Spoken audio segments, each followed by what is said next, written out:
Takže teraz ľudia, vítam vás pri ďalšom videu. A máme tu ďalšie video a je to vlastne už úplne koniec sezóny a posledné kolo proti Slovanu. Tu si môžete pozrieť, že vlastne posledný zápas proti Bystrici bol výhra a od tej doby sme mali skoro samé výhry. Pár remis tam bolo a myslím, že dve prehry, keď som dobre videl. A pred týmto zápasom je situácia neskutočná. A to taká, že proste je to priamy boj o titul. Slovan je iba o bod pred nami a v prípade, ak vyhrajeme za 3 body, no tak sme majstri, čo by bolo neuveriteľné hneď v prvej sezóne po postupe. V prípade, že vyhrá Slovan, no tak logicky vyhrá titul on o 4 body. Ak bude remíza, no tak tiež ho získajú oni o bod. Ale v prípade, ak vravíme, že vyhráme za 3 body my, no tak je titul náš, ktorý Petržalka naposledy v realite získala, myslím, že v sezóne 6-7, možno niečo také, fakt, že to bolo dávno. Takže po necelých 20 rokoch by Filip Filas priniesol titul do Petržalky, rovnako ako sa mu to podarilo kedysi s Brnom, dostať tam titul tiež po veľmi dlhej dobe a potom vyhorel. Tak veríme, že tu nakoniec také podobné nečaká, ak by aj takto skoro vyšiel ten titul. Vlastne nie je to až nejako extra skoro, keďže je to naša už 4. sezóna. Zažili sme si najprv postup, potom hneď zostup, potom postup naspäť a to vďaka majiteľovi, ktorý nás kúpil a vďaka skvelým posílám.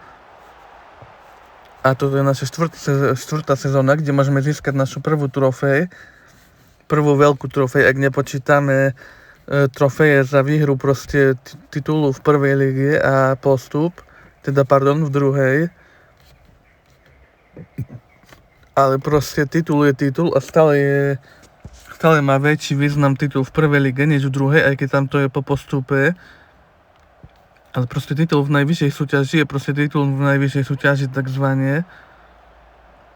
Takže veríme, že to dáme. Proste namotivoval som chlapcov, čo najviac som vedel. Gól! Olejník 1-0. No a proste namotivoval som ich, ako som vedel, takisto ako aj máte možnosť v FM-ku, ľudia, ktorí túto hru hráte, no tak určite viete, o čom rozprávam. A to vlastne máte možnosť pred fakt, že dôležitými zápasmi v sezóne ísť s vašimi zverencami do šatne, proste si s nimi promluviť a zavolať si ich na takých úvodzoch, ani nie že pohovor, neviem ako to nazvať. Ale proste máte možnosť sa s nimi v kabíne porozprávať a ako keby z nich striasť ten tlak. No tak presne to som spravil, že proste nech nemajú na seba tlak a nedávajú ho na seba nejako, nech sa proste sústredia na svoj výkon a nech si nepripúšťajú, že sa bojujú o titul alebo také dačo.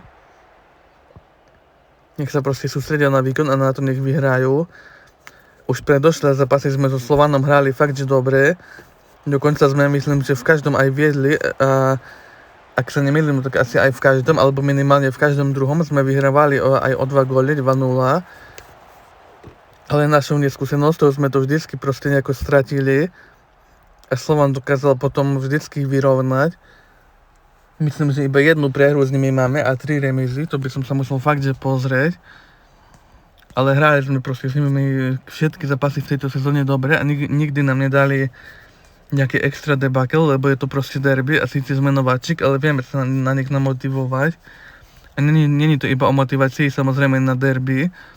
Je to o tom, že máme proste kvalitu, lebo inak by sme neskončili na takomto skvelom mieste hneď po postupe. A vlastne, ak by sme vyhrali titul, no tak by sme išli aj do Európy. Hrali by sme teraz, neviem, mám pocit, že pred kolo Ligy majstrov a to hneď úplne od prvého. Keďže bohužiaľ Slovensko má na piču koeficient. Napríklad v Česku ho majú taký skvelý, že víťaz ligy ide automaticky do skupiny Ligy majstrov, čo teraz bude znova Slavia po už druhý rok po sebe. Čo nič proti ním, ale moc tam body nezískavali v tejto sezóne a skôr tam robili hanbu, takzvané by som to nazval. Je to iba môj názor, tak ma tu nikto neukameňujte, ak je tu nejaký slavista. Proste neporazili ani tými, ktoré by mali porážať, alebo s ktorými by mali získavať minimálne nejaké tie body. Ale tak čo už, no. Tak aj tu polčas, vyhrávame 1-0. Titul je fakt, že na dosah, borci, je to na dosah, musíme to už zvládnuť. Žiadne chyby, žiadne proste zmetky v obrane, ani nič. Hrať do zabezpečenej obrany a nie, že budeme proste bez hlavu útočiť a napríklad zabúdať na obranu a dovolovať Slovánu chodiť do protiútokov, keďže oni to vedia využiť svojimi technickými hráčmi a rýchlosťou. Sice Vladka Vajsa, čo je najväčší technik, no tak toho už tu myslím, že nemajú. Ukončil už pravdepodobne kariéru.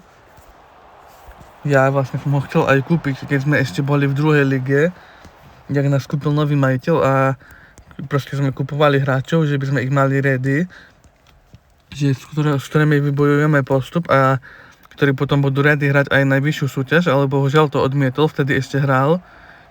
Odmietlo to, myslím, že teraz z toho dôvodu, že sme rival, alebo z toho dôvodu, že a gól, toto bolo čo za gól, toto je neskutočné. Sergio Molina 2-0, ďalší krásny gól v tejto sezóne. Fakt neviem, čím to je, že dávame takéto krásne góly v sezóne, už som to hovoril v minulom videu, že proste dvakrát dal v tejto sezóne krásny gól Finn Becker, potom Olejník za kamerou, ktorý som vám ukazoval, a teraz Molina. Fakt niečo neskutočné, akú techniku majú naši hráči, toto je náš budúci Messi. No ale aby som sa vrátil k tomu, no tak vtedy som chcel Vajsa kúpiť a odmietol to, teraz si nie som istý z ktorého dôvodu, ale bol to jeden z týchto dvoch dôvodov. Buď preto, že sme proste rival a nechce k nám prestupovať, alebo pretože vlastne tým Petr Žalka neodpovedal jeho preferenciám, až by to bolo krok späť v jeho kariére, či také dáčo. Jedno z toho tam proste bolo, možno aj obidva, to si nie som istý. Ale z tých golov som proste fakt, že celý zmetený, ale aj nadšený. Lebo fakt neviem, čím to je, že dávame takéto krásne goly v tejto sezóne. Také screamery proste z diaľky. Sergio Molina proste asi bol na nejakých osobných tréningoch s Messim a naučil ho to tam jeho krajan. A teraz tu máme penáltu, môžeme rozhodnúť. Gól! Christian Barry 3-0. Teraz už to nemôžeme stratiť. Titul je už proste náš, aj keby čo bolo. Yes! V prvej sezóne, yes!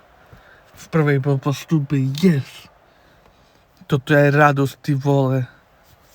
Toto sú presne tie emócie, ktoré k tejto hre patria. Aj keď hráči, ktorí túto hru nehrajú, si o nás hráčoch FMK myslia, že sme v tomto divní, ale proste fakt sú to emócie. Sme majstri, hej. Sme majstri po 20 rokoch, hej. Sme majstri, pičo, hej. Yes! A teraz sa musíme vlastne veľmi výrazne pripraviť, ako som už vravil, na Lígu majstrov. Nech to nie sme iba do počtu a nech to nie je nejaká extra hanba. Takže asi toľko k tomu, ale teraz si treba užívať prítomný okamžik a to, že sme ten titul dokázali vyhrať. Takže je to 3-0, už sa nám blíži koniec zápasu. Fakt, a som nečakal, že sa nám podarí takto dominantne vyhrať. Veril som, že sa nám to podarí, keďže som dal proste čo najlepšiu taktiku. Aj chalánom som proste z nich striasol ten tlak na našej tlačovke, nie že tlačovke, ale na našom stretnutí v kabíne. Ale proste nečakal som, že až takýto krásny výkon predvedieme, za čo som samozrejme ale rád. Máme tu ešte posledný highlight.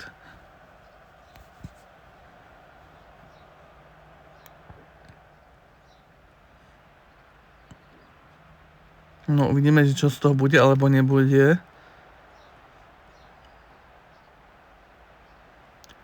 Slovan má šancu znižiť a ani to sa im nakoniec našťastie nepodarilo. Ale highlight ešte z ich strany pokračuje. A nakoniec už ani nie, takže máme tu koniec zápasu 0-3. Absolútne nechápem, prečo nám tam teraz nedalo oslavy a preberanie pohára. Akože fakt no comment, na toto som sa najviac tešil po tomto zápase. Takže znovu mať Sports Interactive a FM-ko sklamali. Ale tak čo už, proste je to FM-ko 26, kde tých bugov je extrémne veľa. Môže to byť bug tým, že proste sa o titul rozhodovalo až v poslednom kole a tá hra to nejako nedokázala ako keby vypočítať alebo spracovať a brala to ako normálny zápas.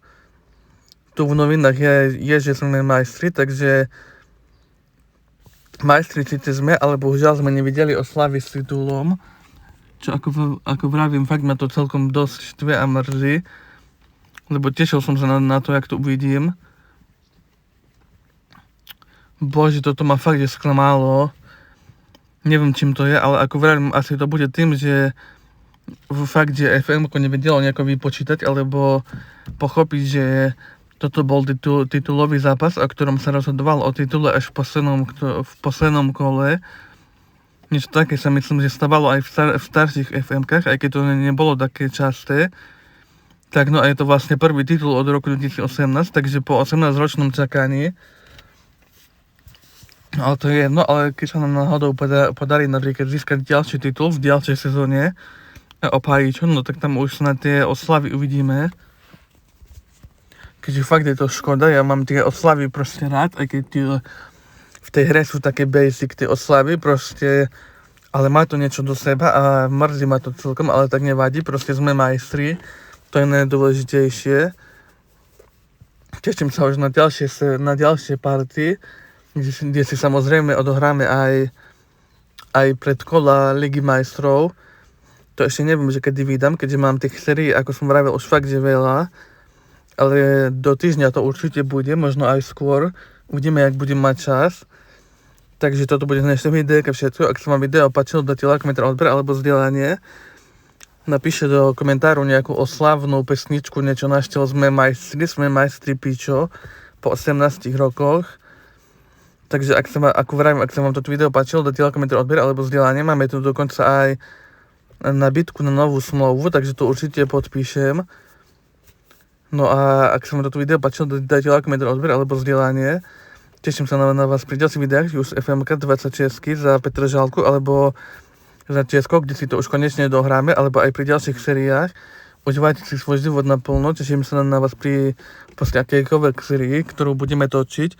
Majte sa, čus a zdarec.